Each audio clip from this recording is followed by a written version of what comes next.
அன்பு சகோதரர்களே, திடீரென்று இஸ்ரேல் ஈரானை தாக்குவதற்கு என்ன காரணம்? அதற்கு பின்னால் ஒரு கட்டுக்கதையை, ஒரு உப்புச்சப்பில்லாத காரணத்தை இஸ்ரேல் சொல்லுகிறது. யூத மதத்தை பின்பற்றக்கூடிய அந்த இஸ்ரேல் அரசு சொல்லுகிறது, ஈரான் அணு ஆயுதத்தை தயார் செய்து கொண்டிருக்கிறது, அதை நாங்கள் தடுத்து நிப்பாட்ட வேண்டும், அது எங்களுடைய நாட்டுக்கு மிகப்பெரிய அச்சுறுத்தலாக இருக்கிறது, இதை தடுத்து நிப்பாட்ட வேண்டும் என்பதற்காக வேண்டித்தான் நாங்கள் இப்படியான ஒரு தாக்குதலை நடத்துகிறோம் என்று ஒரு உப்புச்சப்பில்லாத காரணத்தை சொல்கிறது. அன்பு சகோதரர்களே, ஈரான் நாடு என்பது ஒரு சுய அதிகாரத்தை பெற்ற நாடு. அந்த நாட்டுக்கு எது தேவையில்லை என்பதை அந்த நாட்டுக்கு தெரியும். அப்படியே அணு ஆயுதத்தை அது தயார் செய்வதாக இருந்தாலும் கூட, அதை தடுத்து நிப்பாட்ட வேண்டும் என்கின்ற ஒரு நிலை வந்தாலும் கூட, இஸ்ரேல் போய் தலையிட வேண்டும் என்கின்ற எந்த தேவையும் இல்லை. ஐநா போய் கேட்கலாம். ஆனால் அதை மீறி இங்கே திடீரென்று அந்த நாட்டின் மீது தாக்குதல் நடத்தியிருக்கிறது. அன்பர்களே, நான் ஆரம்பத்திலே சொன்னேன், இஸ்ரேல் சொல்லக்கூடிய ஒவ்வொரு வார்த்தைக்கு பின்னாலும் பல மூட்டைகள் பொய் அவிழ்த்து விடப்பட்டிருக்கும். திருட்டுத்தனமான கருத்துகளும் எண்ணங்களும் ஒளிந்திருக்கும். 1948க்கு முன்னால் இஸ்ரேல் வரைபடத்திலேயே இல்லை. 1917க்கு பிறகு 17ஆம் ஆண்டு அந்த சமயத்திலே பிரிட்டிஷ் அரசால் பலஸ்தீனம் என்கின்ற அந்த மண், அங்கிருந்து ஒரு குறிப்பிட்ட பகுதி ஒதுக்கப்பட்டு இது யூதர்கள் குடியிருப்பாக மாற்றி அமைக்கப்பட்டது.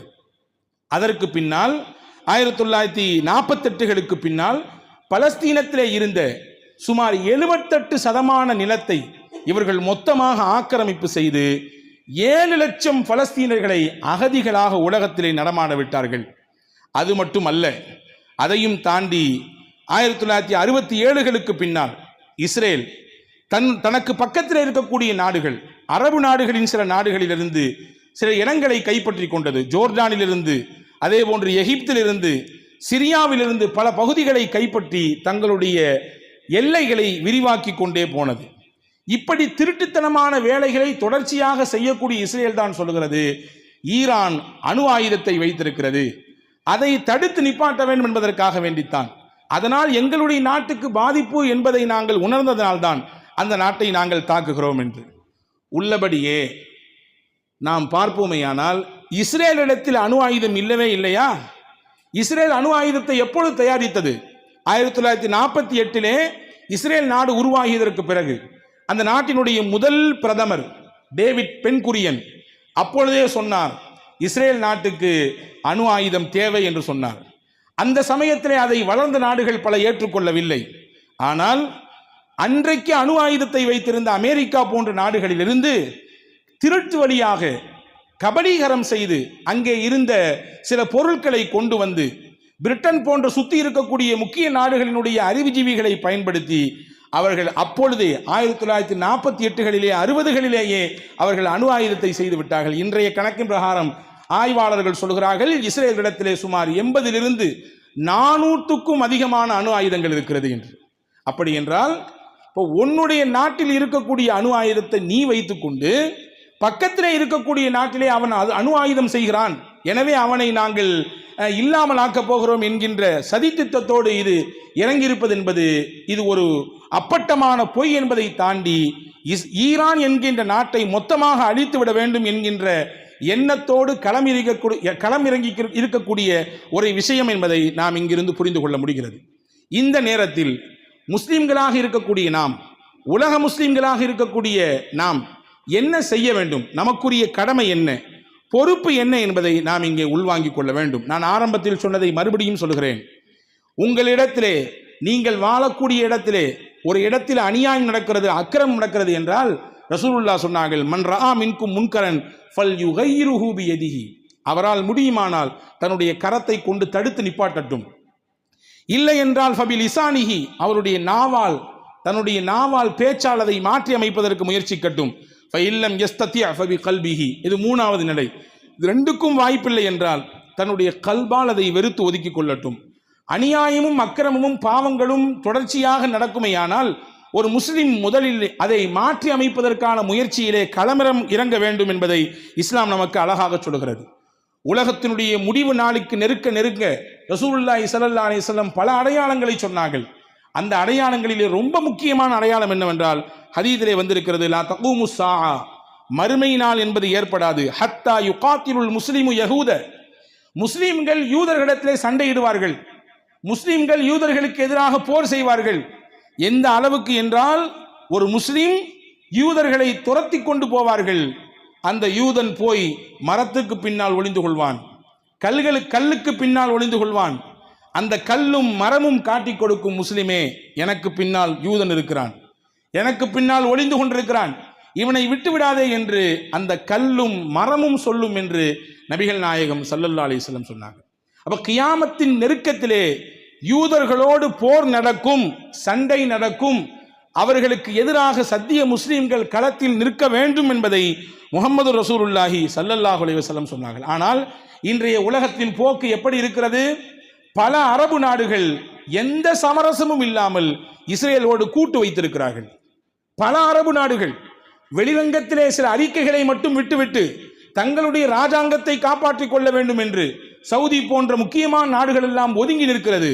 ஆனால் சில முக்கியத்துவம் வாய்ந்த தன்னுடைய வியாபாரத்தை வளர்த்து கொள்ள வேண்டும், தன்னுடைய இருப்பை தக்க வைத்துக் கொள்ள வேண்டும் என்பதற்காக வேண்டி எகிப்து, ஐக்கிய அரபு அமீரகம் போன்ற நாடுகள் எல்லாம் எந்த சமரசமும் இல்லாமல் நேரடியாக இஸ்ரேலுக்கு முழுவதுமான ஆதரவை கொடுத்து கொண்டிருக்கக்கூடிய சூழலை பார்க்கிறோம். அல் குர்ஆனிலே அல்லாஹ் சொல்கிறான், லதஜிதன்ன அஷத்தன்னாசி அதாவத்தல் லில்லதீன ஆமனு லதஜிதன்ன அஷத்தன்னாசி அதாவத்தல் லில்லதீன ஆமனு யஹூத வல்லதீன அஷ்ரகு. மூமின்களுக்கு பகிரங்கமான விரோதிகள் யார்? தங்களுடைய எதிர்ப்பை முழுவதுமாக காட்டக்கூடியவர்கள் யார் தெரியுமா? யூதர்கள் தான். நீங்கள் என்னதான் வணிந்தவர்களுக்கு நீங்கள் ஆதரவை கொடுத்தாலும், உங்களுடைய அரவணைப்பை நீங்கள் அவர்களுக்கு காண்பித்துக் கொண்டாலும், அவர்கள் முழுக்க கக்குவதெல்லாம் விஷம்தான், அவர்களின் மொத்த உடலிலும் விஷம்தான் இருக்கிறது என்று அல் குர்ஆனிலே அல்லாஹ் தெளிவுபடுத்துகிறான். ஆனால் இதையும் கூட உள்வாங்காமல் இன்று சில அரபு நாடுகள் அவர்களுக்கு ஒத்து ஊதி கொண்டிருப்பது உள்ளபடியே வேதனையிலும் வேதனை. இந்த நேரத்தில் நாம் உள்வாங்கிக் கொள்ள வேண்டிய மிக முக்கியமான விஷயம் என்னவென்றால், நம்முடைய முஸ்லிம்கள், மூமின்கள், உலகத்திலே வாழக்கூடியவர்கள் உண்மையான 100% அல்லாஹ்வின் மீது நம்பிக்கை வைக்கக்கூடியவர்களாக நம்மை நாம் தகவமைத்துக் கொள்ள வேண்டும். அல் குர்ஆன் சொல்லுகிறது, லா தஹினு வலா தஹ்சனு. நேற்று நினைக்கிறேன், அல்லது நேற்றைக்கு முந்தைய நாள் என்று நினைக்கிறேன், ஈரானுடைய சுப்ரீம் லீடர் என்று சொல்லப்படுகிற அந்த ஆயத்துல்லா கொமேனி சொல்கிறார், இந்த வசனத்தை தான் ஓதி காண்பிக்கிறார். லா தஹினு வலா தஹ்சனு, நீங்கள் பயப்படாதீர்கள், நீங்கள் கலக்கம் அடையாதீர்கள். அன்துமுல் ஆலவுன், முஸ்லிம்களே நீங்கள் தான் மேன்மையானவர்கள், நீங்கள் தான் உயர்ந்தவர்கள், நீங்கள் தான் வெற்றிக்கு தகுதியானவர்கள். இன் குன்தும் மூமினீன், நீங்கள் உண்மையான இறை நம்பிக்கையாளர்களாக இருந்தால், நீங்கள் உண்மையான இறையச்சம் உள்ளவர்களாக இருந்தால் உங்களுக்குத்தான் வெற்றி வந்து கிடைக்கும். எவ்வளவு பெரிய ஆயுதத்தையும் எவ்வளவு பெரிய போர்ப்படையையும் வைத்துக் கொண்டு உங்களை எதிர்த்தாலும் இறைவன் உங்களுக்குத்தான் வெற்றியை தருவான். நமக்கு தெரியும், லிபியா என்ற ஒரு நாடு இருந்தது. லிபியா என்ற ஒரு நாடு இருந்தது 1912களிலே. இத்தாலியினுடைய அந்த சர்வாதிகார அரசு என்ன செய்தது? அந்த லிபியாவை தன்னுடைய சர்வாதிகாரத்தின் கீழே கொண்டு வர துடித்தது. ஆனால் உமர் முக்தார் என்று சொல்லக்கூடிய ஒரு வயது முதிர்ந்த கிழவர் ஒரு படையை திரட்டினார். கிட்டத்தட்ட 20 வருடம் முசோலியினுடைய அந்த சர்வாதிகார அரசு லிபியா மண்ணை கொஞ்சமும் தொட்டு கூட பார்க்க முடியவில்லை. சொல்ல போனால் அங்கிருந்து வந்த பெரும் அதிகாரிகள் கூட இங்கே உமர் முக்தாருக்கு முன்னால் மண்டியிட்டார்கள் என்பது மட்டுமல்ல, தன்னுடைய நெறி மார்க்கமாக இஸ்லாத்தை ஏற்றுக்கொண்டார்கள் என்று வரலாறு சொல்லுகிறது. இத்தனைக்கும் உமர் முக்தார் யார்? ஒரு சராசரி ஊரிலே, ஒரு கிராமத்திலே, ஒரு மரத்துக்கு கீழே உட்கார்ந்து கொண்டு வயது முதிர்ந்த தோட்டத்திலே அந்த ஊரிலே இருக்கக்கூடிய சின்ன பிள்ளைகளுக்கு குர்ஆன் சொல்லிக் கொடுக்கக்கூடிய மக்தபு ஆசிரியர், அந்த ஊரில் இருக்கக்கூடிய சிறுவர்களுக்கு குர்ஆனை கற்றுக் கொடுக்கக்கூடிய மக்தப் மதரசாவின் ஆசிரியர். அவர்தான் இத்தாலியை சர்வாதிகாரத்தின் உச்சாணி கொம்பிலே இருந்த முசோலினியின் கண்ணில் விரலை விட்டு ஆட்டினார். 20 வருஷம். 20 வருஷத்துக்கு பின்னால் தான் அந்த வயது முறிந்தவரை அந்த இத்தாலிய அரசு கைப்பற்ற முடிந்தது, கைது செய்ய முடிந்தது. கடைசி வரை அடிபணிய மாட்டேன், இருந்தால் இந்த வீரத்தோடு தீரத்தோடு வாழ்வேன், இல்லை என்றால் மரணத்தை முத்தமிட்டு ஏற்றுக்கொள்வேன் என்று சொன்னவர் தான் உமர் முக்தார். முஹம்மது ரசூலுல்லாஹ்வின் வாழ்க்கைக்கு பின்னால் சையதுனா உமர் ரலியல்லாஹுடைய காலகட்டத்திலே ரோமர்களுக்கு எதிராக பல யுத்தம் நடந்தது. லட்சக்கணக்கில் ரோமப்படை வந்தது. முஸ்லிம்கள் வெறும் எண்ணிக்கையில் குறைந்தவர்கள், ஆயிரக்கணக்கில் 10,000 20,000 இந்த மாதிரியான எண்ணிக்கை. ஆனால் ரோமர்கள் 2 லட்சம் 2.5 லட்சம். வந்தவர்கள் எல்லாம் தோத்து போய் ஓடுகிறார்கள். ஒண்ணுமே புரியல அவனுக்கு.